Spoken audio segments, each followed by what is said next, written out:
Pro dan kontra terkait RUU Cipta Kerja terus berlangsung hingga kini. Apakah RUU ini benar menjadi jembatan antara pekerja, perusahaan, dan pemerintah, atau masih berat ke salah satu pihak? Untuk mengetahui perkembangan selengkapnya telah bergabung bersama kami praktisi hukum bisnis Iksan Kurniagung. Selamat siang, Mas Iksan. Halo, selamat siang, Mas Rizky. Iya, oke Mas Iksan, ini kita membahas mengenai Omnibus Law yang sedang ramai dan ini kan bisa dibilang merupakan hal yang baru dan terobosan untuk meningkatkan investasi di tanah air dan kemudian dapat banyak penolakan dari masyarakat. Apa tanggapan Anda? Ya, tanggapan saya ya kalau kita lihat mundur ke belakang, sebetulnya proses perancangan dan pembahasan RUU Cipta Kerja ini yang sudah disahkan ya, baik oleh DPR dan pemerintah, sudah dari Februari 2020, tapi memang ada terkesan ini diburu-buru ya. Saya nggak mau komentar mengenai aspek politis mengenai itu, tapi yang perlu diluruskan, sebetulnya kalau kita lihat, saya mengacu ke draft yang terakhir beredar ya di masyarakat, itu kalau kita lihat dalam ketentuan pasal 4 dan pasal 5, tujuan Undang-Undang Cipta Kerja ini bukan semata-mata untuk investasi, tapi ada 10 poin kebijakan strategis dan ruang lingkup Undang-Undang Cipta Kerja. Antara lain peningkatan ekonomi investasi dan kegiatan berusaha, kedua tenaga kerjaan, ada kemudahan berusaha, dukungan riset, inovasi, pengadaan tanah, kawasan ekonomi, dan lain-lain. Oke, kemudian kalau soal efektivitas, ini bagaimana kemudian efektivitas dari Omnibus Law ini dibandingkan dengan Undang-Undang Tenaga Kerja yang sudah ada sejak lama? Baik, saya di sini tidak akan terjebak dalam kerangka berpikir dan pendapat subjektif mengenai efektivitas maupun pro kontra Undang-Undang Cipta Kerja. Namun sebagai praktisi dan pengamat hukum, saya ingin lebih memfokuskan mengenai aspek hukum, mengenai ketentuan yang diatur dalam draft RUU Cipta Kerja dibandingkan dengan undang-undang yang sebelumnya, khususnya terkait klaster ketenagakerjaan.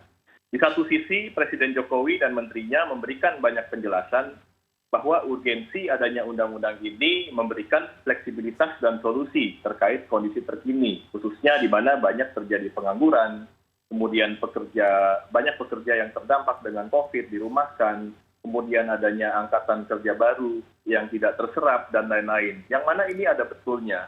Namun di satu sisi, terdapat juga beberapa elemen masyarakat dan buruh yang memang menganggap terdapat ketentuan-ketentuan yang berpotensi merugikan atau bahkan merugikan atau menyengsarakan buruh.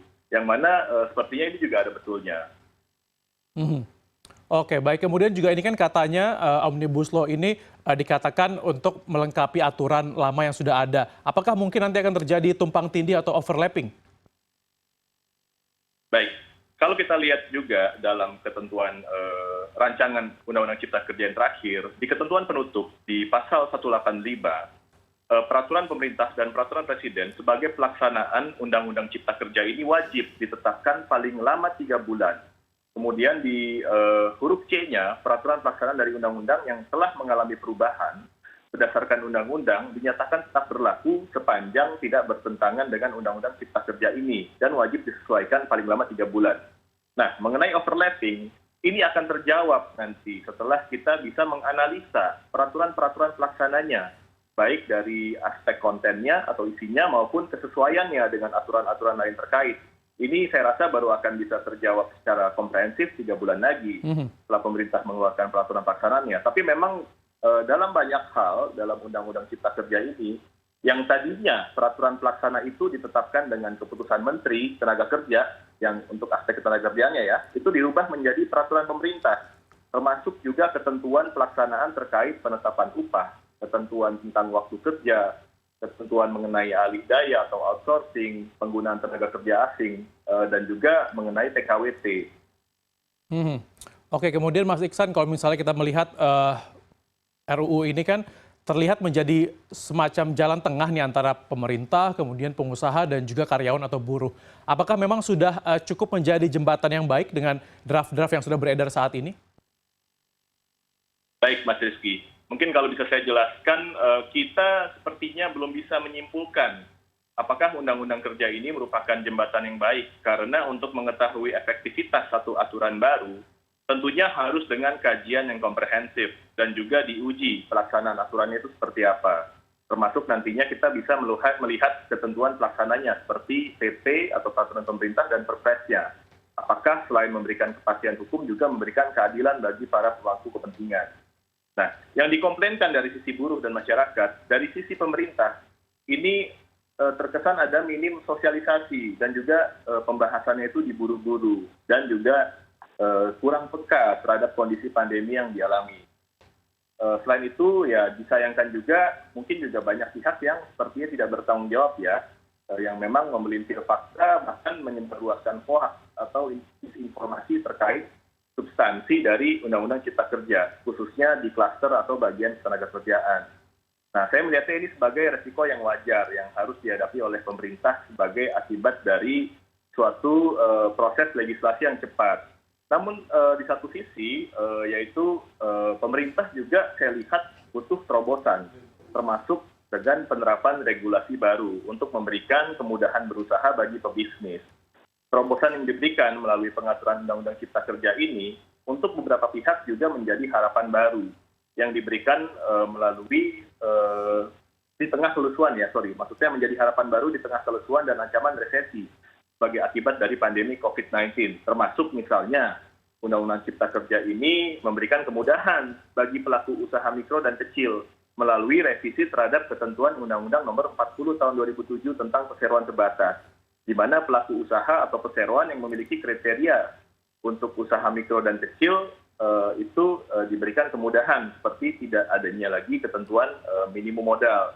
Nah, yang disayangkan kenapa pengaturan-pengaturan yang berpotensi baik justru tidak disorot oleh media maupun masyarakat, sehingga masyarakat juga dapat melihat Undang-Undang Cipta Kerja ini sebetulnya mungkin menguntungkan untuk pihak-pihak tertentu seperti pelaku usaha mikro dan kecil. Oke, kemudian Mas Iksan, kalau misalnya kita membahas beberapa poin khususnya mungkin soal klaster ketenagakerjaan gitu ya, soal status karyawan kontrak. Ini bagaimana kemudian status untuk karyawan yang sudah terikat kontrak sebelum Undang-Undang Omnibus Law ini disahkan. Jadi gimana status dengan para karyawan kontrak ini? Baik, ya tentunya di ketentuan pasal 186 Undang-Undang ini kan berlaku ya pada tanggal diundangkan. Dan dengan demikian ya pendapat saya, seluruh kontrak kerja yang sudah berjalan, ketentuannya nantinya harus disesuaikan dengan ketentuan yang terdapat dalam Undang-Undang Cipta Kerja yang baru. Baik itu untuk karyawan permanen atau PKWTT, karyawan kontrak atau PKWT, maupun pekerja pada perusahaan outsource atau alih daya. Jadi sudah otomatis nanti akan langsung berlaku undang-undang tersebut ya, baik yang sudah maupun akan, seperti itu ya? Tapi dengan catatan kita lihat lagi nanti peraturan pelaksanaannya seperti apa. Oke, jadi itu yang masih kita tunggu gitu ya Mas ya. Betul. Kemudian Mas Iksan, terkait juga dengan adanya peraturan karyawan ini dibayar per jam, apakah ini kemudian akan menguntungkan kedua belah pihak? Baik, nah mengenai ketentuan upah per jam ini sangat menarik untuk disorot. Satu hal, sebetulnya pengaturan upah per jam di Undang-Undang Cipta Kerja itu belum terlalu jelas di rancangan yang terakhir ya.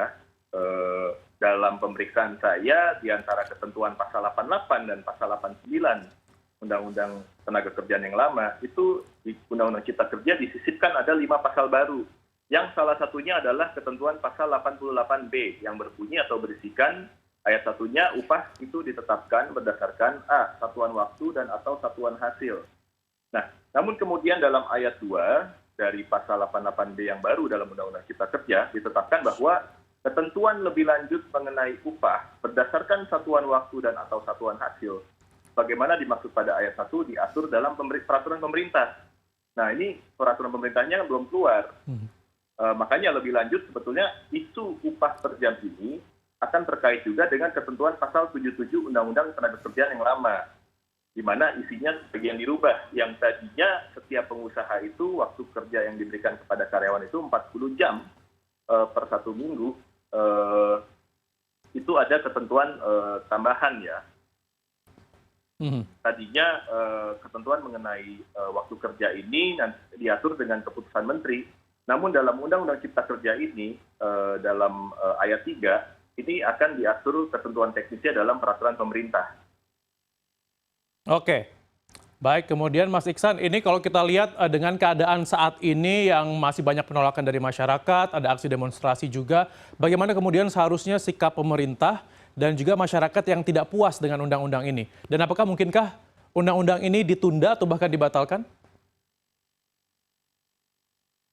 Baik, kalau kita melihat pernyataan Presiden Jokowi pada hari Jumat lalu ya, tanggal 9 Oktober, sepertinya saya pribadi sih melihat ini tidak akan ditunda, kecuali diterbitkan Perpu atau peraturan pemerintah pengganti undang-undang atau undang-undang cipta kerja ini dibatalkan oleh Mahkamah Konstitusi melalui proses permohonan uji materi.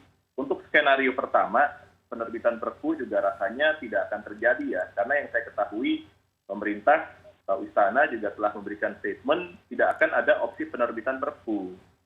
Dan Presiden Jokowi juga pada saat pernyataan terakhir terkait Undang-Undang Cipta Kerja telah menghimbau kepada para pihak yang keberatan agar mengajukan permohonan uji materi terhadap undang-undang ini ke Mahkamah Konstitusi.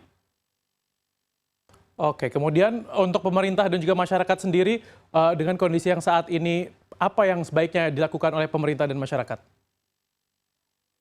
Saya rasa mungkin pertama dari sisi pemerintah perlu segera memberikan kepastian ya mengenai konten atau isi lengkap dari Undang-Undang Cipta Kerja ini. Karena per pagi ini pun juga saya mendapatkan update lagi dari salah satu media, beredar lagi rancangan yang terbaru lagi. Tadinya ada sekitar 905 halaman, per hari ini katanya menjadi 1035 halaman.